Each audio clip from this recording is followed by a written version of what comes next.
yung pagkakamal po ng salapi, wala na pong pumupuna man lang dito sa kasalukuyang mga tao sa gobyerno kung paano po sila. Hindi po simpleng magnakaw, no? Yung anong tawag doon? Yung magkamal. Ito nga mga kababayan, dismayado na ang dating Pangulong Rodrigo Duterte sa selukuyang administrasyon. Ayon sa dating Pangulo, wala nang takot o konsensya ang mga namumuno sa gobyerno na magnakaw ng pera ng bayan. Sabi ni Pangulong Duterte, totoo na mahirap pigilin ang nagnanakaw sa gobyerno. Pero mas grabe ngayon ang korupsyon sa gobyerno, malaya silang winawaldas ang pera ng taong bayan. Kung ganitong walang aksyon ang Pangulo natin sa nangyayaring korupsyon sa ating gobyerno, kaawa-awa ang mga Pilipino. Ito ang pag-uusapan natin sa video na ito. Kung bago ka lang sa aking YouTube channel, baka pwede makahingi ng like at subscribe at click mo na rin ang notification bell para updated ka sa aking nilalabas na bagong video. Salamat po. No? Pag-usapan po natin, no? Alam po ninyo yung suspension po, no? Tingin ko yung purpose po ng interview ni Sal Panelo kay Pangulong Duterte ay eto pong suspension, no? Nang gikan sa masa for 2 years, 2 weeks o 14 days. Ito po, nakakatakot po tong gobyerno na to, no? Kasi wala na talaga. Dating presidente po ng Pilipinas, hindi po natatakot, no? Para lang po parusahan yung SMNI. Wala na pong katakot-takot ang lahat po ng mga tao dito sa gobyernong ito, kahit dati pang presidente, no? Pipigilan mo yung freedom of expression. Ayon nga po kay Pangulong Duterte, pinaka-basic po to, sagrado. Ito po ay napakataas po, no? Napakataas po sa buong mundo. Ha? Napakataas po ng paggalang ng lahat ng tao sa buong mundo dito po sa dalawang karapatan na nilabag nitong kasalukuyang yung MTRCB sa pamumuno po ng kasalukuyang gobyerno, no? Ano po tong mga karapatan na to na pinakasagradong karapatan sa lahat po ng uri ng lipunan, no? Sa buong mundo. Ito po yung karapatan sa pamamahayag at karapatan sa freedom of the press, pamamahayag at freedom of expression. Yung yun nga po, pamamahayag at freedom ng press. Okay. Alam niyo po ba, dinidiscuss po, maganda po talaga mag-discuss yung mga abogado, no? Kasi nakikita po natin yung mahilig po sila talaga doon sa aktualan, no? Hindi po mga haka-haka. Siyempre, pipilitin po nating maipaliwanag sa mas naiintindihan natin, no? Ayon po mismo dito sa dahilan ng MTRCB. Alam na po natin, no? Ang basic po, kaya po ano po ang tunay na dahilan niyan? Siyempre mauugat po natin 'yan dito po sa sabi nga ni Attorney Sal Panelo, ang ugat talaga ng lahat ng 'to, panggigipit sa SMNI, at ang SMNI kasi ay talagang yan na lang po yung nagpapakita ng suporta, no? Tanging media na nagpapakita po ng suporta dito po sa ating mahal na Pangulong Duterte. So lahat po ng panggigipit sa mga Duterte, lahat po yan ay para po dito sa panggigipit, mapaghiganti, no? Ito pong kasalukuyang may kapangyarihan. Mamaya po masasabi po yung nasa thumbnail natin, hindi ko po na maisip na kaya pong sabihin niya ni Pangulong Duterte ng harapan dito po sa mga Marcos at saka po dito sa mga Romualdez. Grabe po, no? Talagang nasobrahan na po sa galit. Never. Lahat po, nagtataka po kami. Takantaka kami sa inyo mga dilawan kakamping, no? Sagrado sa inyo yan. Meron lang masabi sa inyo, may mapuna lang sa inyo sa press. Yung ABS-CBN, grabe kung ipagbawal nyo, samantalang grabe akusahan nyo si Pangulong Duterte nung sinasabi nyo pagbibintang na pinasara yung ABS-CBN. No? Ngayon, eto po, human rights, nasan kayo? Yung very basic na karapatan na magpahayag Wala po tayong naririnig sa human rights. Ito po ang basehan. Bakit po pansamantalang mawawala sa ere? Tatanggalan ng karapatan na magpahayag si Pangulong Duterte, tatanggalan ng karapatan ng freedom of the press ang SMNI. Ito po ang sinabi, no? Ayon kay Sal Panelo, yung wordings mismo. There are some aspects of the program that may be in violation. Tignan niyo po yung wordings. May mga aspeto raw po, may mga bahagi ng programa o may mga ginagawa o nasasabi si Pangulong Duterte na maaaring maybe lang. Alam niyo ibig sabihin ng maybe? Wala po silang matukoy. Yun nga po yung sinasabi ni Pangulong Duterte. Ni hindi nyo nga masabi kung ano yung binayolate. Alam mo, Aray Philip Regis, no? Okay lang sa'yo na mawala ng press freedom dahil meron namang social media. Ibang klase ka rin mag-isip eh. Di ba? Ibang klase ka rin. Ako, halimbawa, pinatigil ako sa YouTube dahil okay lang sa akin kasi may Facebook naman. Ibang klase yung pag-iisip nyo, tatanggapin na lang natin dahil Marcos at Romualdez ang namumuno.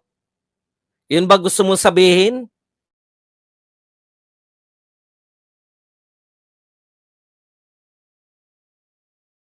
Pangangatwiran niyang ganyan. Hindi ko kayang tanggapin yan. May social media naman kahit mawala ni SMNI. Ganun ba? Eh di patigil na rin natin yung GMA7, ABS-CBN, lahat yan. Total, may social media naman. Ganyan na po yung ating pangangatwiran ngayon. Total, may social media naman. Tanggalin na yung SMNI. Anong uri po ng pangangatwiran yan? Hindi nga matukoy ng MTRCB ano yung binayolate. Sabi nga po ni Pangulong Duterte, ito po pinapaliwanag ko sa inyo, hindi nga nila masabi ano yung sinabi ko na nakabiolate sa batas.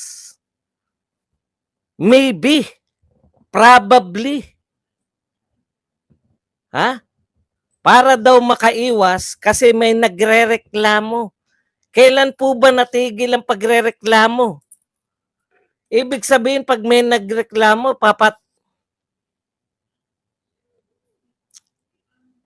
Ako, galit na ako kasi narinig ko yung galit kay Pangulong Duterte. Tapos kakatwiran na nyo ako, may social media naman. Hindi po nararapat na katwiran yan.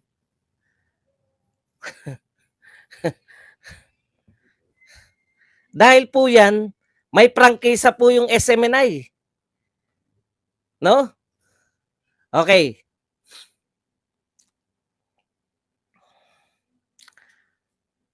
Oo, wala kang magagawa kaya matahimik ka na lang. Kami may magagawa kaming mga Duterte supporter. Kung ikaw wala kang magagawa, manahimik ka lang.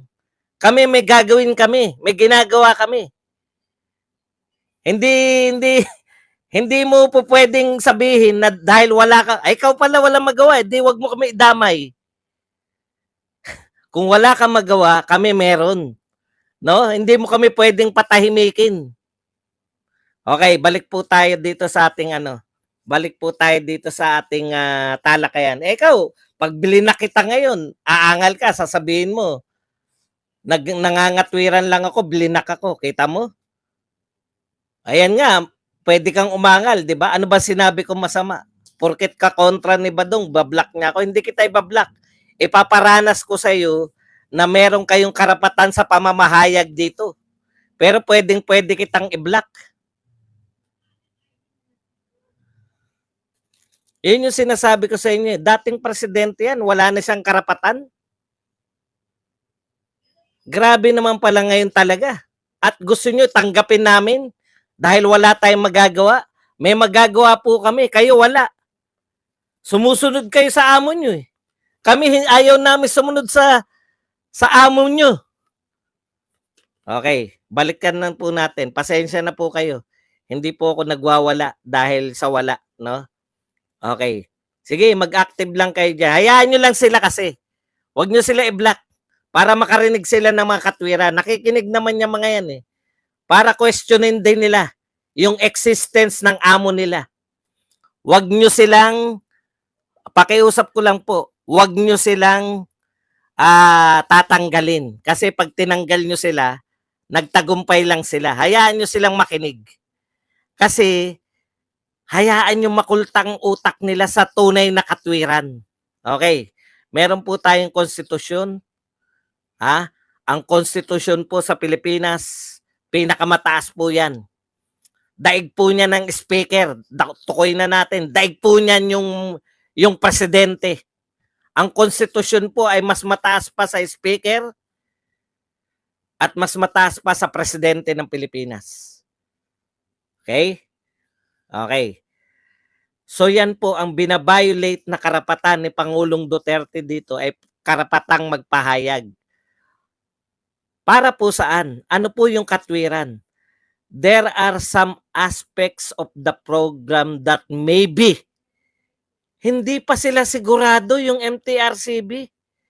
Sinuspindi na, hindi pa pala sigurado kung may nilabag o wala. Ganyan na po ang uri ngayon. Manahimik muna kayo, kulong muna, kahit hindi pa kami tiyak. No? Pwede po ba yun? Halimbawa po, wag niyo pong tatanggalin, hayaan niyo lang sila makinig. Ako lang po, hayaan niyo sila kasi makakarinig din sila ng katwiran eh. Gusto kong questionin nila yung amo nila. Kahit nahihirapan sila sa loob, gusto kong marinig nila na yung mga ginagawa ngayon hindi lang po sa hindi makatwiran. Outright labag po sa karapatan ng mga mamamayang Pilipino. Si Pangulong Duterte po hindi po simpleng mamamayang Pilipino, dati po siyang pangulo. No? Okay. Ito po ang katwiran. Maybe violation of PD 1986. Maybe pa lang, tinanggal mo na sa ere. Parang ganito po, no?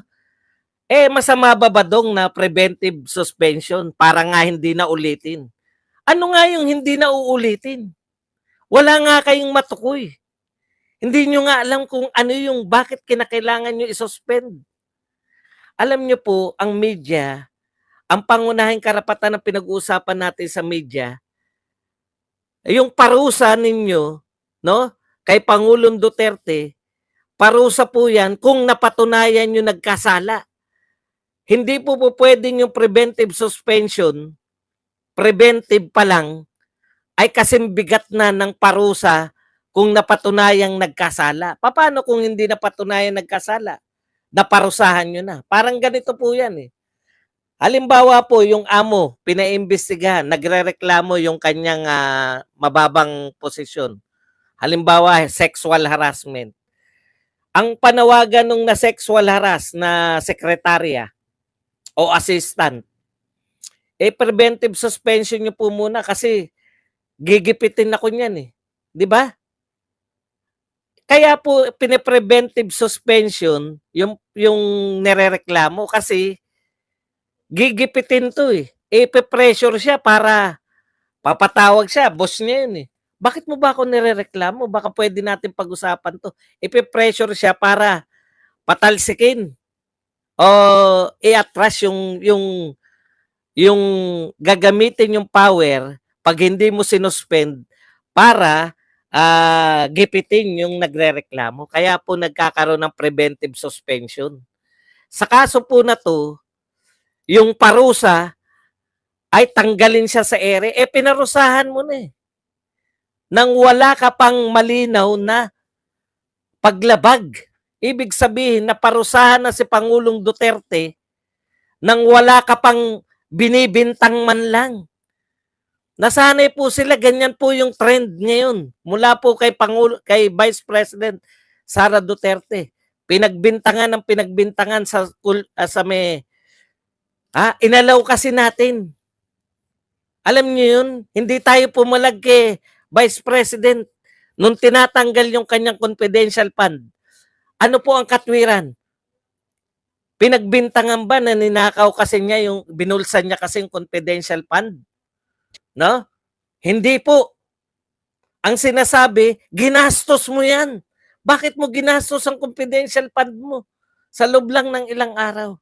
Kailan pa po mali? Naggastosin yung binigay sa yung pondo. Hindi po tayo pumalag. Hinayaan po natin sila. Ngayon, dating Pangulo na po ang tinitira ng ganyan. Hindi pa rin tayo papalag. Ano nang uri tayong lipunan? Yan nga po yung dinidiscuss ni Pangulong Duterte. Okay, sabi po ni Pangulong Duterte, that's gross violation of my constitutional rights to freedom of expression. That is the violation of constitutional rights to freedom of the press ng SMNI. Kung nagustuhan mo ang ganitong video, huwag kalimutan ang magkomento kung ano ang saloobin mo. Salamat po.